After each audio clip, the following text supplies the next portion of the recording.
second seminar today out of 4. The educational director, Ted Whiting, I don't know if you know him, he's in Finland right now. He told me that he would be having reindeer for dinner, whatever time dinner is there. And his business sent him on travel. And of course, he's with MGM Resorts International as their lead surveillance guy. Not that he does the surveillance, he manages all the surveillance operations for MGM Resorts International. And so on his way out, he said, Jim, can you cover for me with the introductions for the educational seminars? So I haven't studied the bios greatly, but I do know the people. I've been in touch with them. And today's, or this presentation is on matches, collecting matches, and I'm a diehard for this, but I'm going to have to watch the video. Now, what I do have benefit of being able to sit all day tomorrow. Because when she's done here, as she is doing all day today, she has a table over at the remote booth. And we'll be happy to talk in great detail on any of this stuff. So without any further ado, I'd like to introduce Denise McKinney as our secretary.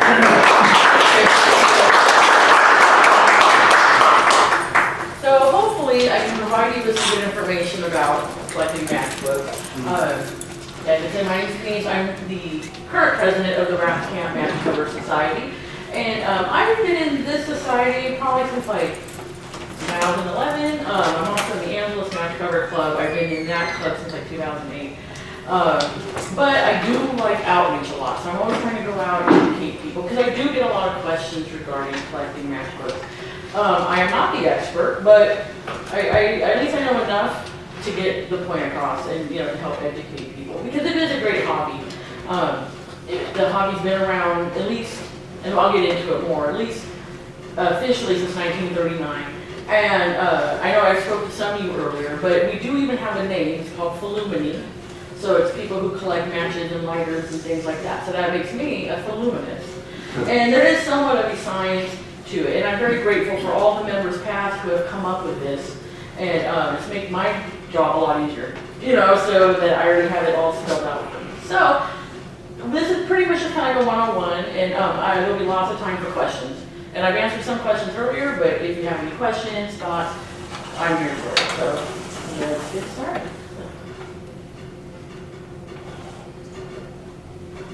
So as it shows up here, we will discuss the Matchbook Society and the history of the matchbook, basic terminology, and your questions.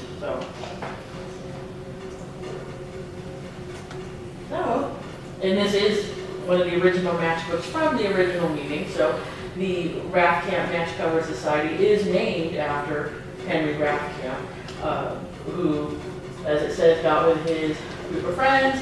Let's go to the New York World's Fair. Let's go to the Brooklyn Navy Yard to get ship covers.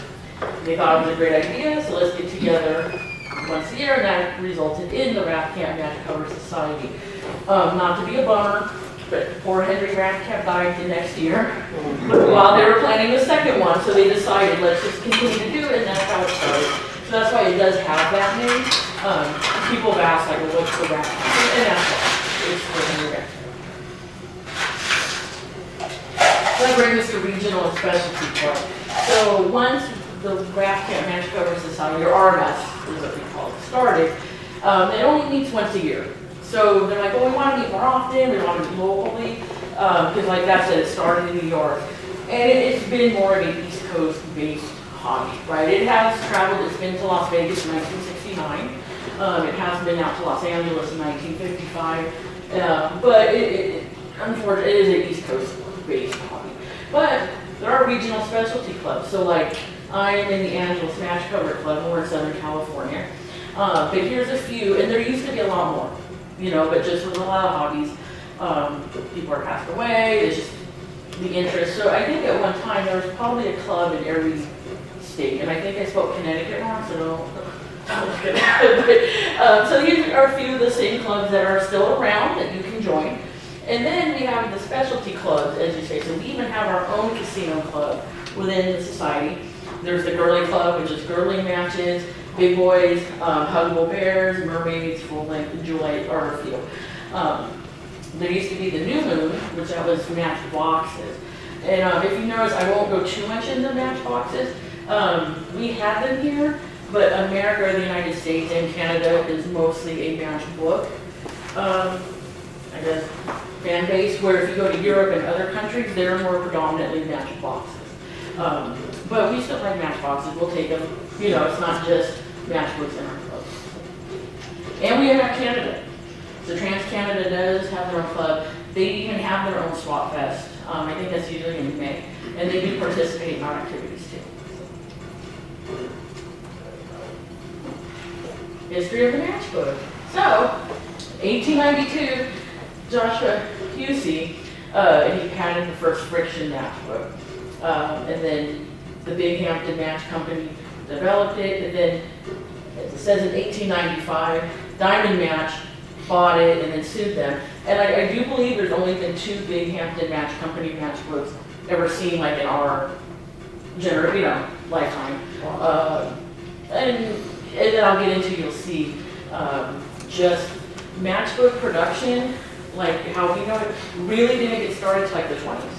And Pabst Blue Ribbon was actually one of the first advertisers to put their advertising on matchbooks and realized that was a good way to advertise their product, right? Because everyone at that time needed matches, whether it was their stove, their incinerator, candles, everything, right? So in 1895, Diamond took over, and then it says, yeah, there's only 2 branded Binghamtons.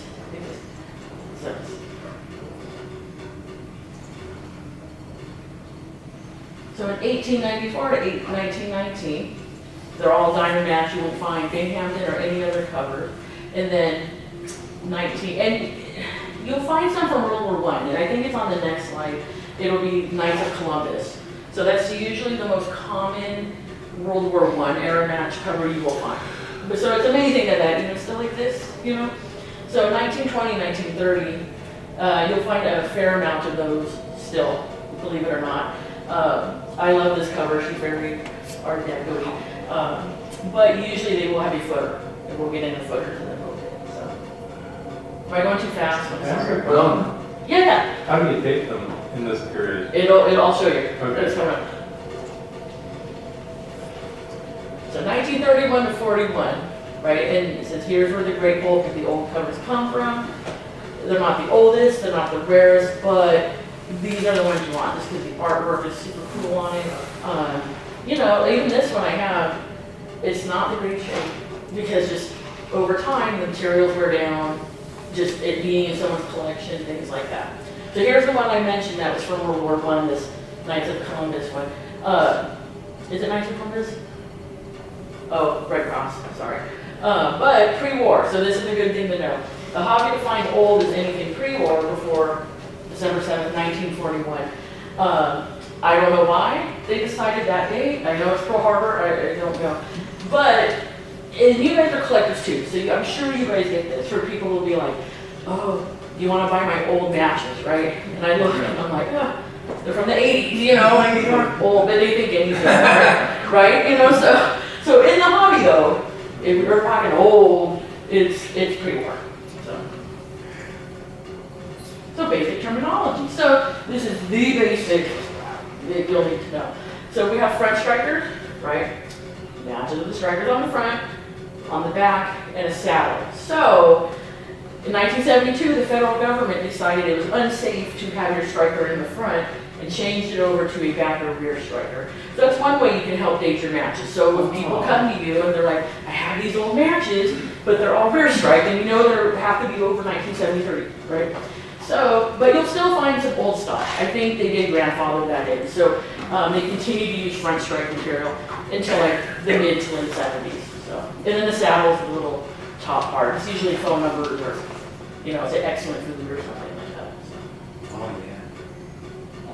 Now, in the match hobby, we determine everything by sizing, and it depends on how many matches are in the So we have a 10 strike.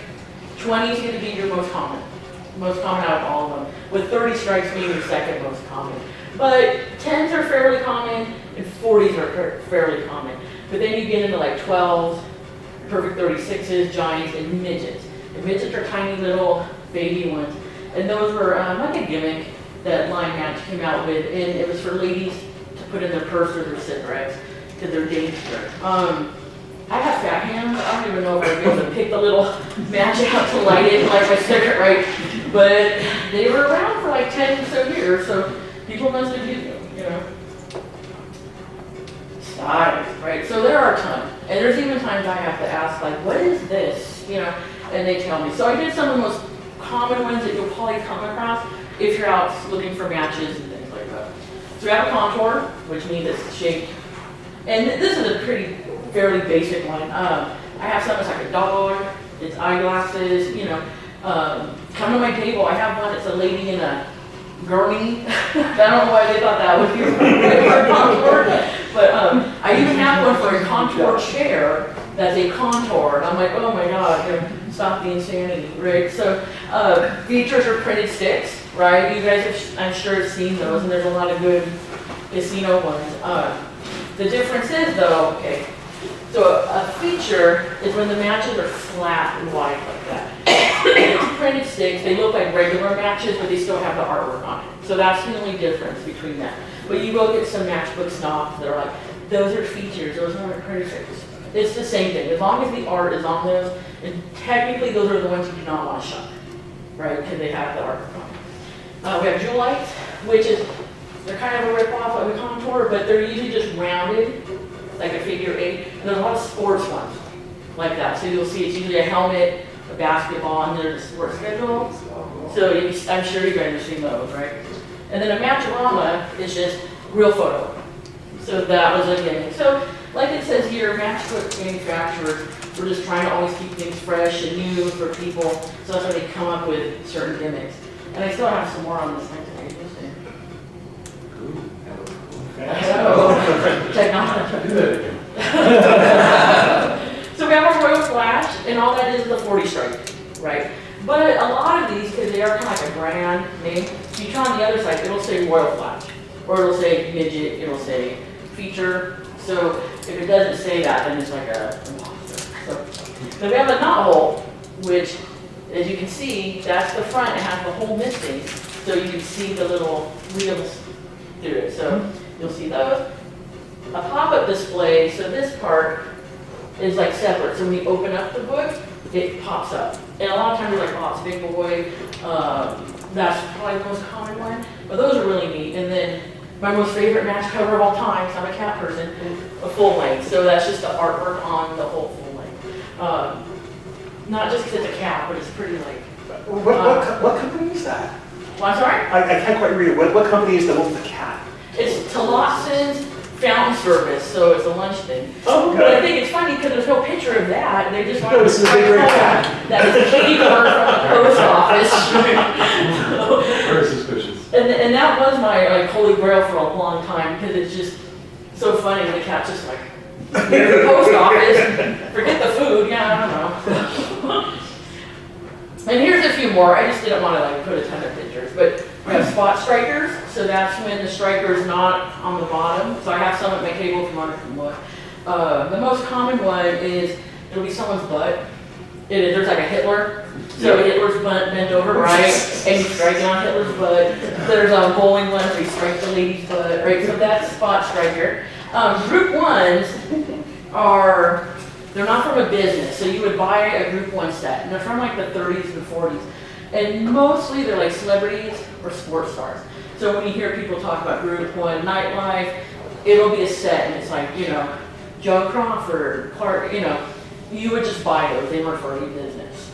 Jutes are kind of like cardboardy matches. American or Swedish ace boxes. So there's interesting. So Atlas Match, who was a manufacturer, made these little tiny boxes, you know, for matches. Some company in Sweden ripped it off and started mass producing the Swedish boxes and completely like stole it from Atlas Match. So it'll say if it's American Ace or Swedish Ace when you get the box. A foil light, it has like those little shiny ones, and even then like it peels off, so you'll know it's a foil light. Filigree is like, so I have embossed right there. So I don't know if you've seen some where like, it's the lady's boobs normally, and the boobs are embossed on it, right? So you can feel it. So a filigree, the whole thing is like embossed. So it's like patterned, right? I don't think I've seen another embossed one unless it's a lady. So I don't know why just that. Uniqlos are like rainbowy metallic ones. Jewels are just long. So if you'll see them, like why is this one like this long? It's a jewel. Woodies are wood print. I'm sure you guys have seen those. It just looks like wood print. Barrel boxes are round. I have some of those at my table if you want to come check those out. I have a tent, which is normally you find at the bar. So they're like this. You can pull the match boxes out, and they would sit on the bar top. And they're usually alcohol when you do find them out in public. Clips are interesting because the matchbook opens like this out of the top and curls over like that. Yeah.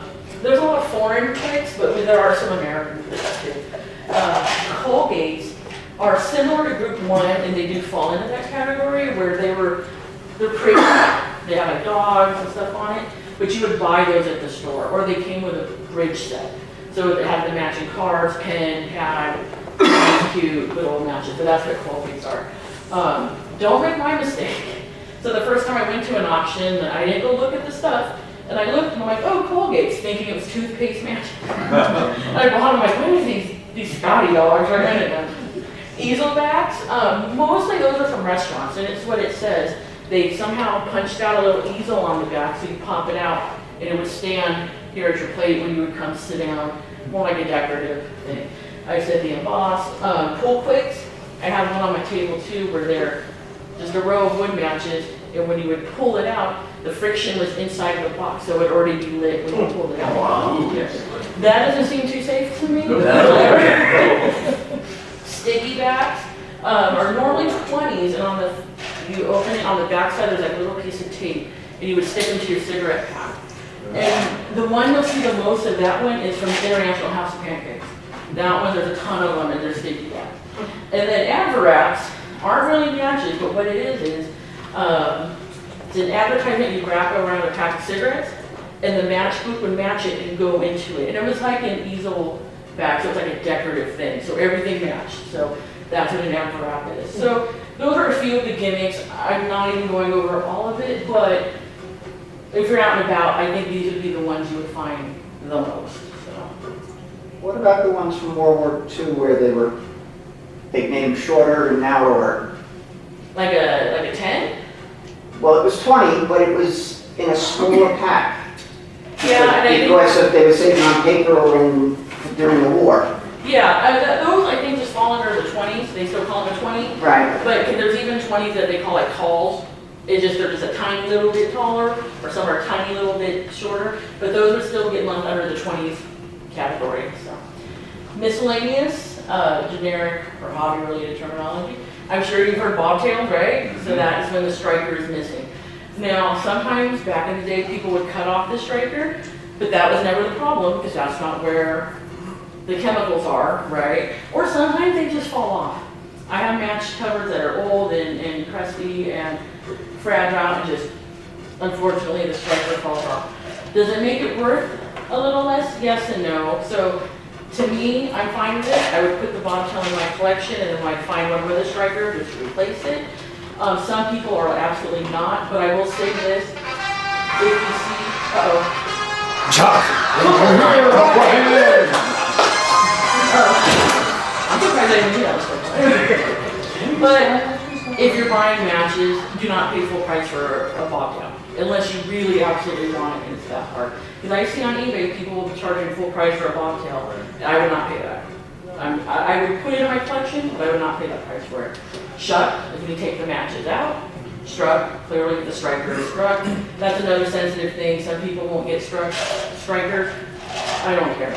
I'll put it in the collection. When I get a better one, I'll replace it.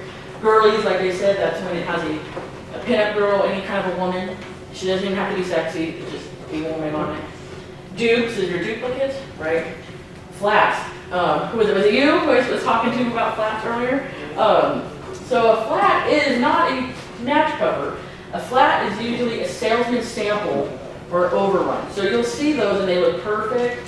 Sometimes they don't have a striker on it, but they've never had matches in it because they were a sample or just an overlay. Some collectors absolutely do not consider flats a real matchbook. I like flats because you'll never see a better looking cover. Because it wasn't folded, it wasn't manhandled. Right, and if you're gonna take the matches out anyways, then what does it matter if the matches are in it to begin with here? Low phone numbers. So a whole bunch of collectors like low phone numbers, and that's when a cover has a low phone number. It's usually 1 to 1,000. And we have collectors who will try to get a cover from 1 all the way to 1,000. Wow. And there are. I have a cover, it's like phone number 1, because it's the only place in town. And that's usually with no prefix. So it can't be like ox, and phone numbers, it has to be just phone It numbers. was the bar. Right, yeah. Number 1. Freebies, so when you come to the convention or a meeting or Spot Fest, freebies is when you sit at the table and you just go through free matches and take them. So either it's people donate them to us or we'll buy an estate and things like that. But it's a great thing to sit and you talk to people and, hey, what do you like? I found one for you. And it's just a great community kind of thing when you do go to a matchbook convention. Hobby covers. Okay. So hobby covers is, like you guys make your own chips? They would make their own matchbooks back in the day. And here's the problem with hobby covers. There's a ton of them because they might be reasonable, but you have to buy them in like 5,000, right? Who needs 5,000 of them? So you will just find them, and a lot of people just throw them away because they're just it's flooded. But there are really a lot of cool older hobby covers, you know. I don't get them because I don't need 5,000 Denise matches every year because they would give them for the convention every year, right? But that's what a hobby cover is. Souvenir store sets are kind of like the group one, where you would go to the store and buy pretty matches. They don't advertise anything. Like Hallmark or Pier 1 would have a lot of them. Stock art is just, they're too cheap or don't have the money to pay for custom artwork. So it'll be, hamburgers, right? Things like that. Nationals. So nationals is when, like I said, Pepsi, Sunday bread, soda, candy, when you would get them at the store. A lot of people don't like them only just because the condition is always terrible. Because people use them. Like mom went to the grocery store, got the nationals and used them. So they're really neat. They're hard to find in good shape. That's the only problem. But soda pop, candy, cigarettes, alcohol, anything like that is national. Fluming, like I said earlier, collecting matches. And manual mark and footer, which is going to take us into our next section. So a manual mark is the little line of information by the striker that tells you who made your matchbook. And then the footer, like on the one that says safety first, is on the bottom. So why that is important is because how you date your matches, especially the old ones, right? So because there were a lot of little regional companies that can tell you, like say a company was only around in New Jersey for 10 years, well, if it has that manual mark, you can date your matchbook for that. And this is mainly for older matches because once you got into the 60s, all the big companies started buying out the regional ones. So the safety first, like I showed on that one, those were only from 1922 to 1930. Jersey match, only out of New Jersey. I mean, they did other places, but generally East Coast, right? So Made in the West, which I collect Made in the West, those are from the 50s, but those are only for businesses west of Mississippi. I think the furthest I've seen is El Paso. So those are really neat. Federals, 23 to 39. So King Midas went out of business in 1942. So if you find a King Midas, it's earlier than that. Diamond Quality, those are 1926 to 36, Union. And Crown Match. So Crown Match was an LA-based company. So their matches are only California, Arizona, Oregon, Washington, territory of Hawaii, and Northern Nevada. I've never seen a Las Vegas crown, but I've seen plenty of Reno, Carson City crowns like that. But you can also date your matches too. It has a zip code, right? Because there never used to be zip codes, so you can get it. And telephone prefixes, right? Is a good way to date your matches. I mean, it's not perfect, but at least it'll give you an idea of when your matchbook came out. So, frequently asked questions, right? So, why aren't you having matchbook for insert business? Okay, so not every business has matchbooks. I did it all the time. People were like, I know that place existed. Yeah, but they didn't buy matches, you know, so, and I was telling someone earlier, just because there's not a matchbook doesn't mean it existed, right? So you can keep hunting, and there's been times I thought I would never find a matchbook for a place, and there it is. There's places I've never found a matchbook for. I know they were there. Some of them use generic matches too. What? Some of them use generic matches. Right, yeah. So So a picture of a flower or something. right, or they would get the nationals. So say like I had a liquor store, why am I gonna pay for matches? When Seagrams came in and gave me a bunch of matches, Pepsi gave me matches, I'll just hand those out as a convenience instead of getting my own made, right? Can I send matchbooks in the mail? No. You're supposed to send them ground shipping, right? I have sent like 2 or 3 in the mail in a package. They've gone through, but the rule is it's supposed to be ground shipping for that. We were talking about flying, and unfortunately, airlines and TSA, the only rule they've come up with is you're allowed to bring 1 full book matchbook on you onto the plane, like in your purse or whatever. They've never said how many you can bring in a check bag. I have brought some back from the convention, not a ton, but in my luggage, and I check my luggage, I've never had them confiscated. I know people who are like, oh no, they took all my full books. So that one, the airline one's a little tricky one, but no, you're not supposed to send your matches in the mail. And should I remove the matches, right? You don't have to. I always say you can collect how you want to collect. If you like full books and the aesthetic of that, by all means keep it like that. But if you're going to start collecting a lot, it may behoove you to take the matches out. So you can store them in your binders, things like that. There is the safety issue of it. I've never had any catch fire in a box. I have lots of boxes of matches, but it could happen. I've heard of people, like, you know, they just rub up against each other the wrong way in light. There is that too.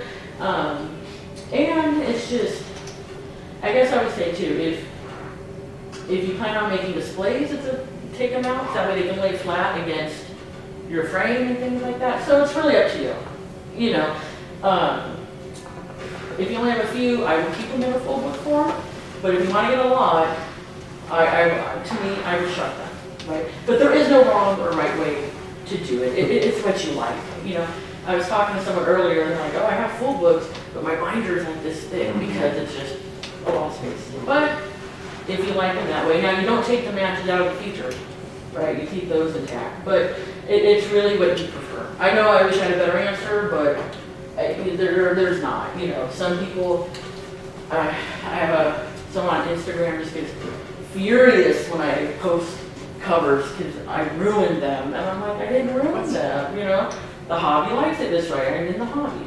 If you like them full book, then fine, you keep them full book, right? Is there an effect on value one way or the other in general? No, I mean, because really value when it comes to any collectibles, I'm sure you guys know, is what someone's willing to pay for it, Exactly. right? Yeah. Right. And rarity, I would say that's the one thing. If it's super old, you're not going to find it again, whether it's book or cover. Because you know what? I've been to the auctions at the Matchbook conventions, and people are paying good money for covers. And someone like me who's lazy and does not want to shop them, I would be much rather pay more for a cover that's in good shape than a matchbook that I'm going to have to do and potentially mess up. Mm-hmm. Right? So, let's see. Any more questions? Oh, how should I store matchbooks, match covers? So, this. Okay. These are my upstairs matches, right? So, but clearly I like everything organized in binders so I can find them. And I do it by topic. And some categories are very big. Look, I like Hollywood A through L, Hollywood M through Z, right? But if you're gonna get match covers, you can store them in your binders with your sleeves, right? So hobbymaster.com, right, is a website, and they're a mom and pop business. They have sleeves for everything. Matches, chips, coupons, coins, anything that's like a collectible, they have sleeves for. They even have special binders, racks to hold them, things like that. If you don't want to go through Hobby Master, Ultra Pro is a good brand, and I go to my local mom and pop baseball card store and buy those, and you can get them on Amazon, stuff like that. And I would recommend sturdy binders, because matches are actually heavier than you think. And the biggest binder I can even handle is like a 3-inch binder. I have a friend who likes the huge 6-inch one. I can't even lift that. If you guys have seen me at the table, I can barely lift the one that's that one. So it's good, sturdy binders. I do have a video on my YouTube channel about storing matchbooks. So we can ask more questions too. But that's the tips I have, the biggest tips I have. Binders aren't cheap, you know, unfortunately, but a good binder will go a long way. So for storing matches, because it's not even just the matches, the sleeves get heavy too, because they're like plastic, whatever they are, acid-free, you know, they're good, they're just heavy. So, how should I display my matchbooks, match covers? So, this is from Hobby Master.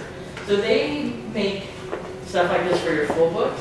And I'm sure if you're handy with woodworking, you can make a little rack like that. And I spoke with someone here, I don't know if they're in here. She said her husband made one with blind slats. I'm like, that's brilliant, right? So if you want to store your full books, that's a great way to do it. In the hobby though, at our conventions, we have display making contests. So this is how we do it. So I have a frame, I took my match covers, and the best way, here's my tip, I use Post-it notes, right? So you have your matchbook, and I didn't even bring this stuff in. So you have your match cover, stick a Post-it note on it, then you glue the Post-it note. So when you stick it, it lays flat, but you can just peel off the match cover, and there's no damage to it because sticking on a Post-it note is not very thick. And that goes for any paper collectible too. So that's my biggest tip. But as you can see, this gentleman put them on an artist palette. But yeah, or just a nice frame. If you have a really great match cover for matchbook, you can just get a single frame and make it nice. You can get scrapbook paper at Michael's to do a nice background on it. So it's like even this one, I have like little menus and stuff that I was able, even the neon sign, I was able to stick. So there's lots of different ways, but this is a reason a lot of people like to fly. So you can make displays like this. So, and I do have a video about making matchbook displays. And finally, questions from you guys. You guys have any questions, or did I not cover anything, or? I'll just make a comment. Yeah. I work in an antique store. Okay. And all I do is sell chips on it, like Yeah. gaming stuff. With matchbooks, or match covers, you say if the matches are intact, it goes for a higher price Yeah. than it does if it's just the cover itself. Yeah. And I don't know why, I mean, I don't think we have, experts in the store. That's the way it should be. They see the price out. You're right, and I think because usually when that happens, they're not like in the hobby and they're buying it on a whim. So Yes. say I go in your antique store, I'm like, oh, I love Hollywood, I'm gonna buy this from Hollywood. Yeah. They're just buying it for how it is and they're gonna put it in their den, stuff like that. So that's why you may be able to get more money. And there's some people who would rather pay more for full books because they think they're getting the matches, so it ups the price. I think it's just a perception, but Yeah, but I think if you went to somewhere where it's like real collectors yeah, who are it interested, doesn't matter so much. it doesn't matter. Like I said, I would buy a cover for the same price. I just bought a cover for like $15. I'm like, oh my God, I spent $15 for this cover. But I really wanted it, and it was old. So I'd rather almost get it flattened, like I said, so I don't damage it and have to do the work on it. Someone ordered it for me, so. Any other questions? Yes? Well, I've been collecting matches for like, 40 some yeah. years over there. And I found out that really it's the casino match collectors who really want the full books. Yeah. It's everybody else, it's the flats. I mean, when I have a book, it'll be like 6 inches and it'll be like this, where when you have the matches in it, otherwise you can put the same amount in a binder like about this. Yeah. Because I have like 27 different volumes of stuff from 6 inch down to 1 inch. Yeah. And it's a matter of, unless it's a feature, a printed stick, and if there's one match out of it, it's shut. Yeah. Immediately. And I found that out the first time I came to this convention, because I was going around and they're like, we don't have covers, we have full books right now, which is fine. I assume because casino collectors, and let me know, because I'm curious why you guys like them in full book versus cover. I would assume it's just the aesthetic, right? Because you want the ashtray and you want the real looking matchbook to go with it, right? But let me know, as you guys as casino collectors, why do you guys like full book versus cover? I do the shopping. Okay. Because first of all, it's easier to get them home on a plane, Yeah. and it's space consuming. Yeah, Because I went from binders to a big file drawer that's only as deep as a matchbook, and Yeah. it all lines up in there, and the flats fit really nice. oh yeah, yeah. I mean, like I said, you can do how you want to do it, you know, and I guess my point is, there's no shame if you like covers, and there's no shame if you like full books, you know.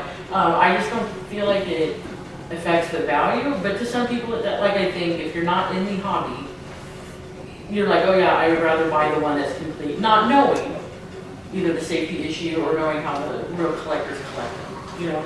I sell at an event in October, and most of the people who buy are not match collectors, so they're buying it based on the category. So like, oh, it's Hollywood, it's Disneyland, they don't care if it's full book, not full book, they're buying it for what it was.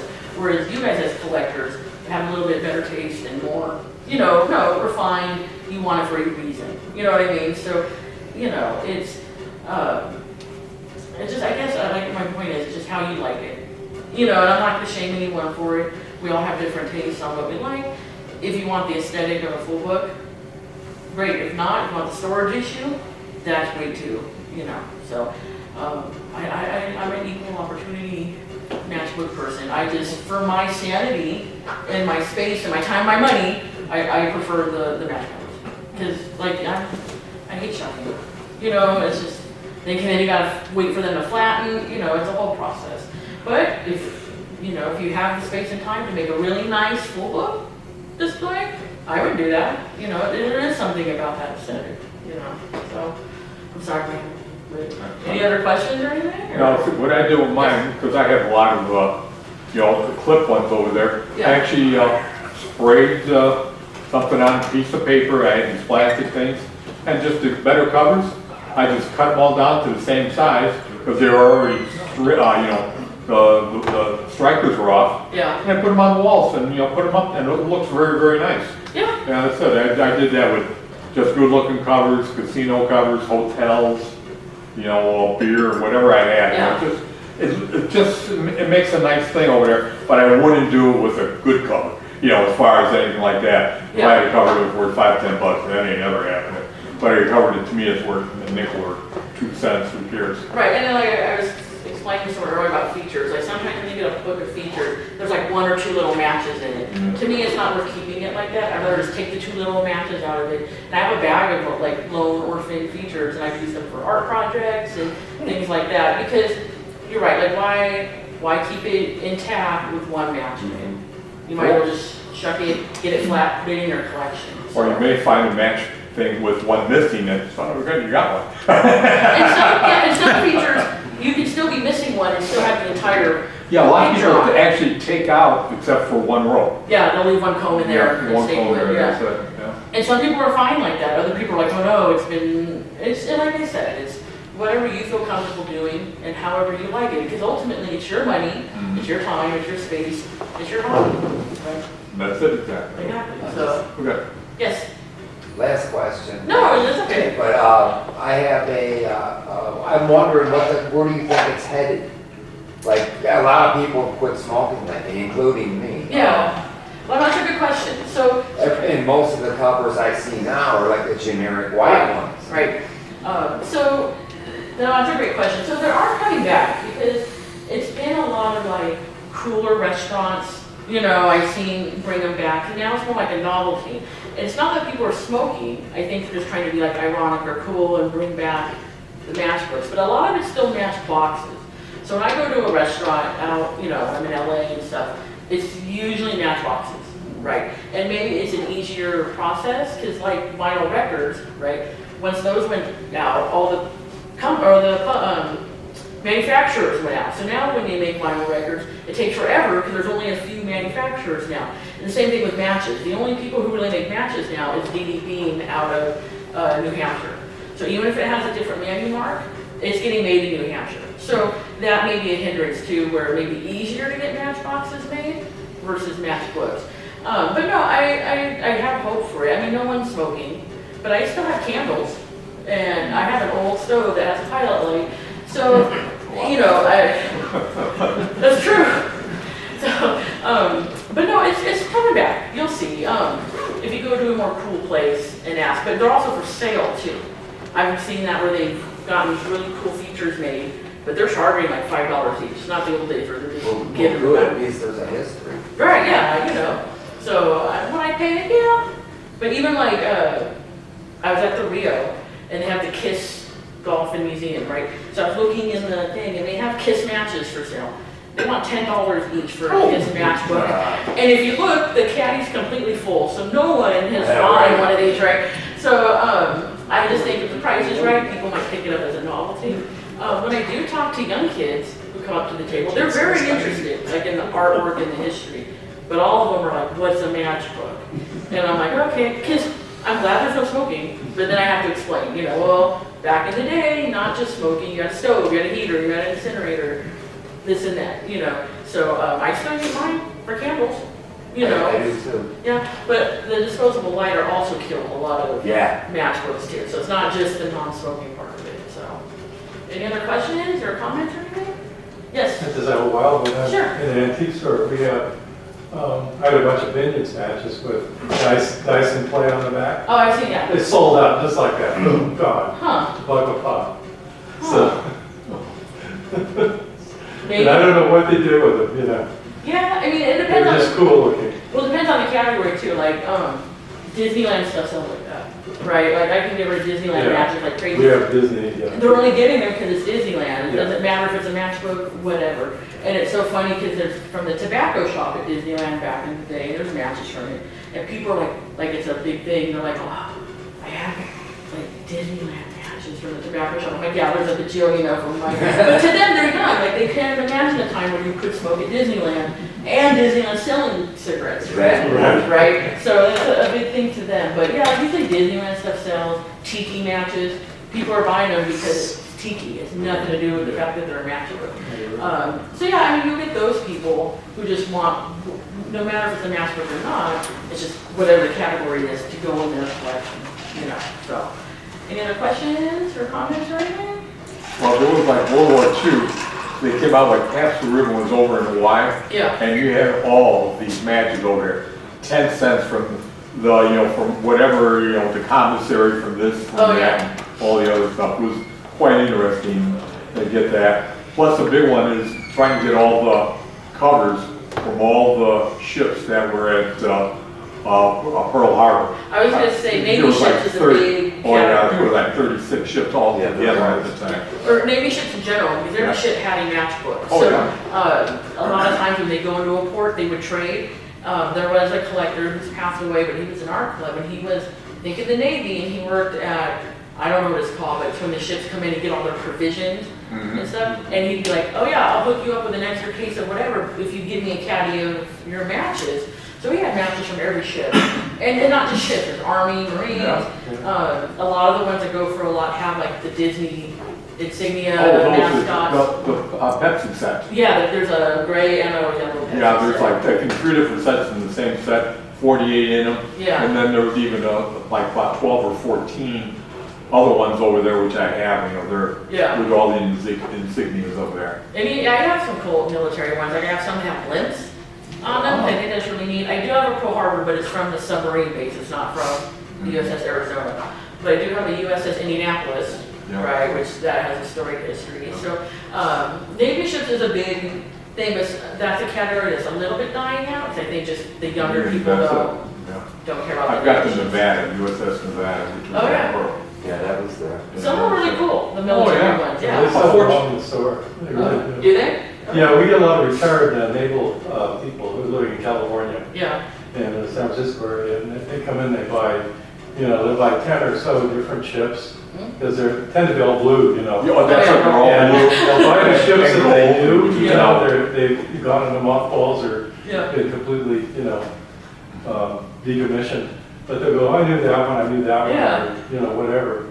So they come around. And it's interesting, there's a gentleman in our local club who's younger than me even, and he's kind of like a hippie looking dude, loves Navy ships and military, and that's what he collects. So I have no idea where his dad wasn't in the service, like, he just found it real interesting. So I don't know, I think maybe military is just a Yeah. common category that everyone likes. And one of our dealers is like, he's a retired commander of the ship. Okay, So he has a lot of that stuff, and he looks for it, you know, so it's like, it all gravitates to him. yeah.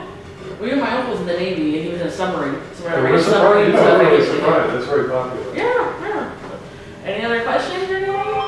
Over here, at Nellis Air Force Base, beforehand, Yeah. they even had, what was it called, I forget the name of what it was called over here, but, you know, there's a lot of matches from there. Oh, yeah. And Boulder City actually had a matchbook, I forgot the name of the thing, I can just picture it, that protected the dam. Oh, I think I have that one. Yeah, it's a 40 stripe and stuff like that.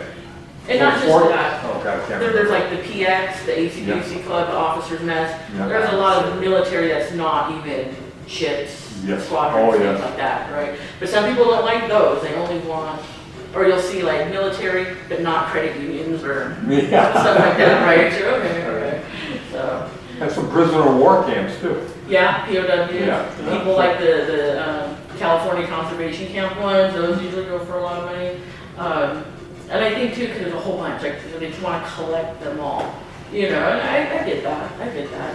So, well, if we don't have any more questions, but if you do, I'll be at my table tomorrow too. What table number? I'm by the Museum of Gaming Okay, by that. over there, by the bathroom. But thank you all for coming. I hope you got some